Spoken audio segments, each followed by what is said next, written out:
प्रिय बंधुगण आपण मानू यही नुआ भिडियो स्वागत जनाऊँच। जय जगन्नाथ बंधुगण एवं शुणु वास्तुशास्त्र अनुसार मयूरपंख घरे रखा द्वारा चमत्कारी लाभ प्राप्त होता है एवं घर धनधान्य वृद्धि पाइबा सहित अनेक वास्तुदोष दूर होता है। बंधुगण पैसा रखुवा आलमारी भितर मयूरपंख ठिया करी रखा द्वारा अत्यंत शुभप्रद होता है एवं अर्थ अभाव देखा दे न था। जदि जातक राहुंकर खराब प्रभाव पड़ी था तेबे घरे पूर्व किंबा उत्तर पश्चिम दिगरे मयूरपंख रखा द्वारा शुभप्रद होगा सहित राहुंकर खराब प्रभाव कम होता है। मन रखंतु दर्शक बंधु, मयूरपंख माता सरस्वती एवं कार्तिकेयंकर अति प्रिय होता है।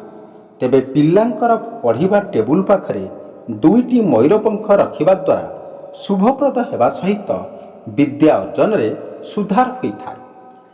पारिवारिक कलहरु मुक्ति पाइबा पई बासगृहर पूर्व कांथरे 7टी मयूरपंख रखिबा द्वारा परिवार सदस्यंक मध्यरे मधुर संपर्क वृद्धि पाइथाय एवं घरे सुख शांति मध्य वृद्धि होता है। मन रखंतु दर्शक बंधु, यह कले मंगल हो। शोइबा घरे दुईटी मयूरपंख रखा द्वारा स्वामी स्त्री जीवन में मधुरता वृद्धि पाई था एवं सेमानक मध्यरे संपर्क मध्य मजबूत होता है।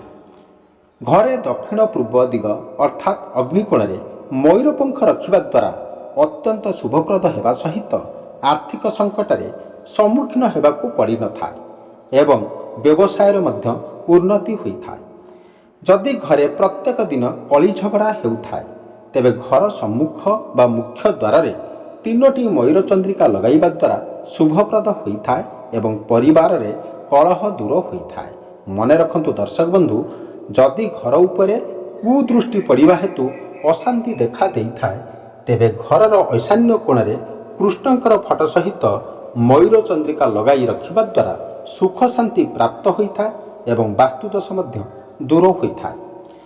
जदि शत्रु हैरान करुथांती तेबे शत्रु उपरे विजय प्राप्त करिबा पई शनिवार एवं मंगलवार दिन मंदिर रे हनुमानकर मथारू सिंदूर नहीं मयूर चंद्रिका रे लगाई नदी रे प्रवाहित करिबा द्वारा शत्रु दमन होता है। मन रखंतु दर्शक बंधु, यह कले आपण मानकर मंगल हेबो। जदि कौनसी कार्य बहुत दिनरू करिबाकू चेष्टा करुथांती एवं कार्य सफलता मिलु न थाए तेबे पाखरे मयूर चंद्रिका रखिबा द्वारा समस्त अटकी कार्य संपूर्ण हुए एवं कार्य सफलता मिलता है। घरर मुख्य द्वार थिबा गणेशंकर मूर्ति पाखरे मयूर चंद्रिका रखिबा द्वारा शुभप्रद होता है एवं घरे जदि कौनसी वास्तुदोष उत्पन्न होता तेबे ताहा दूर होता है। दर्शक बंधु, मन रखंतु पिलांकर बही किंबा खाता भितरे मयूर चंद्रिका रखिबा द्वारा शुभप्रद होता है एवं पिलामानंकर लेखा पढ़ा प्रभावशाली होता है।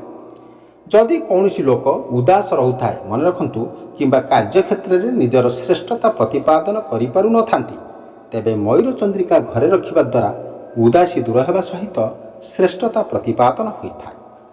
जदि व्यवसाय रे लाभ प्राप्त हेउ न थाए तेबे व्यवसाय स्थल रे थिबा कैश बॉक्स रे 7टी मयूर चंद्रिका रखिबा द्वारा लाभ प्राप्त होगा सहित व्यवसाय रे उन्नति होता है। घर कबाटरे 3टी मयूर चंद्रिका लगाइबा द्वारा घरे साप, झिटिपिटी एवं अन्य कीटपतंग इत्यादि घरे प्रवेश करि पारि न थांती।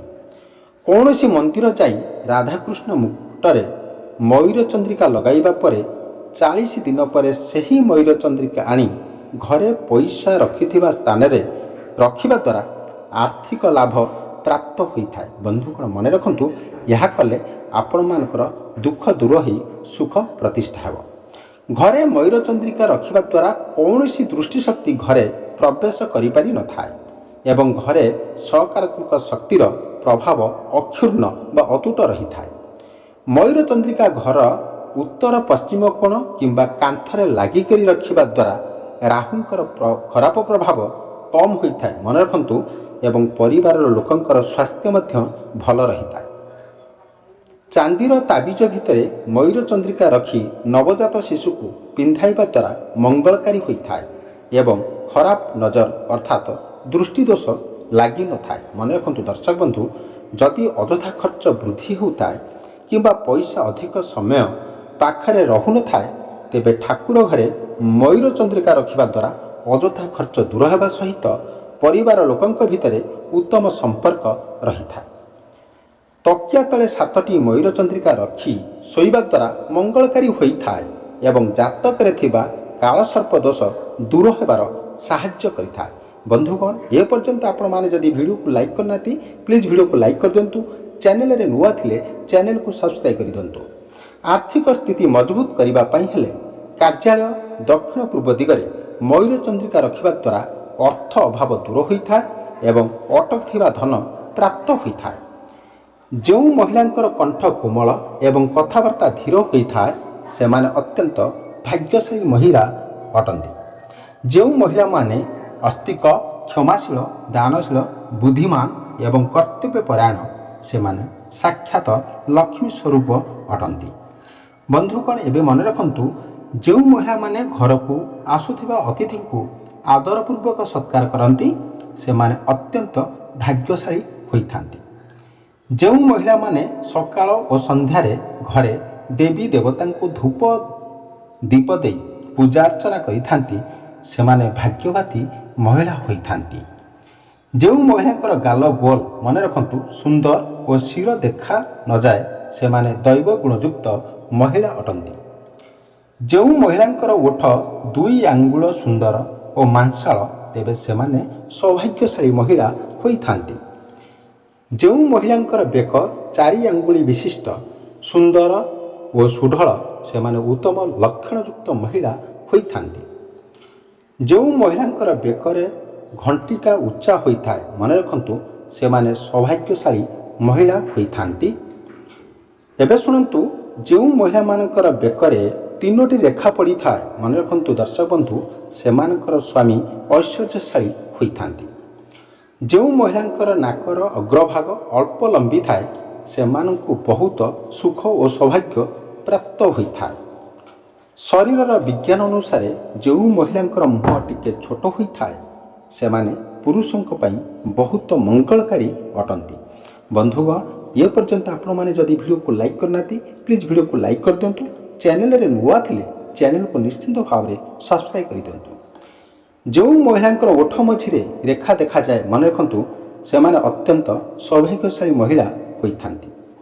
ଯେଉଁ ମହିଳାମାନଙ୍କର ପାଟିରେ ଉପରେ 16ଟି ଏବଂ ତଳେ 16ଟି ଦାନ୍ତ କ୍ଷୀର ପରି ସଫା ଥାଏ ସେମାନେ ସ୍ୱାମୀର ପ୍ରିୟ ହୋଇଥାନ୍ତି। ବନ୍ଧୁଗଣ, ଦର୍ଶକ ବନ୍ଧୁ ମନେ ରଖନ୍ତୁ, ଯେଉଁ ମହିଳାଙ୍କର ଜିଭ ପତଳା, ଲାଲ ଏବଂ କୋମଳ ହୋଇଥାଏ ସେମାନଙ୍କୁ ଉତ୍ତମ ପତି ଏବଂ ସୌଭାଗ୍ୟ ପ୍ରାପ୍ତ ହୋଇଥାଏ। ଯେଉଁ ମହିଳାମାନେ ହସିବା ବେଳେ ପାଟି ଅଳ୍ପ ଖୋଲେ ଏବଂ ଦାନ୍ତ ଦେଖାଯାଏ ନାହିଁ ସେ ସ୍ୱାମୀଙ୍କ ପାଇଁ ସୌଭାଗ୍ୟ ଆଣିଥାନ୍ତି। ବନ୍ଧୁଗଣ, ମନେ ରଖନ୍ତୁ, ଯେଉଁ ମହିଳାଙ୍କର ହାତ ପାପୁଲି କୋମଳ ଏବଂ ହାତରେ ପଦ୍ମ, ପତାକା, ମାଛ ଏବଂ ଶଙ୍ଖ ଚିହ୍ନ ରହିଥାଏ ସେମାନେ ସ୍ୱାମୀଙ୍କୁ ଧନବାନ ହୋଇଥାନ୍ତି। ସେମାନଙ୍କର ସ୍ୱାମୀ ଧନବାନ ହୋଇଥାନ୍ତି। ଯେଉଁ ନାରୀର ନାଭି ପାଖରେ ତିଳ ଚିହ୍ନ ରହିଥାଏ, ମନେ ରଖନ୍ତୁ, ସେମାନଙ୍କ ଭାଗ୍ୟରେ ସମସ୍ତ ପ୍ରକାରର ଭୋଗବିଳାସ ଏବଂ ଉତ୍ତମ ସ୍ୱାମୀ ମଧ୍ୟ ପାଇଥାନ୍ତି। ଯେଉଁ ନାରୀର ମଥାରେ ତିଳ ଚିହ୍ନ ରହିଲେ ସେହି ନାରୀ ବହୁତ ଧନବାନ ପୁରୁଷକୁ ବିବାହ କରିଥାଏ ଏବଂ ତାର ସ୍ୱାମୀ ଅତ୍ୟନ୍ତ ଗୁଣବାନ ମଧ୍ୟ ହୋଇଥାଏ। ପ୍ରିୟ ବନ୍ଧୁଗଣ, ଏବେ ଶୁଣନ୍ତୁ, ମଦ ଓ ଗଞ୍ଜେଇ ନିଶା ଛାଡ଼ିବାକୁ ହେଲେ ବାଇଗଣ ପତ୍ରର ରସ 3 ଚାମଚ ଲେଖାଏ କିଛି ଦିନ ସେବନ କଲେ ଏହା ସମ୍ପୂର୍ଣ୍ଣ ଭାବରେ ଦୂର ହୋଇଥାଏ।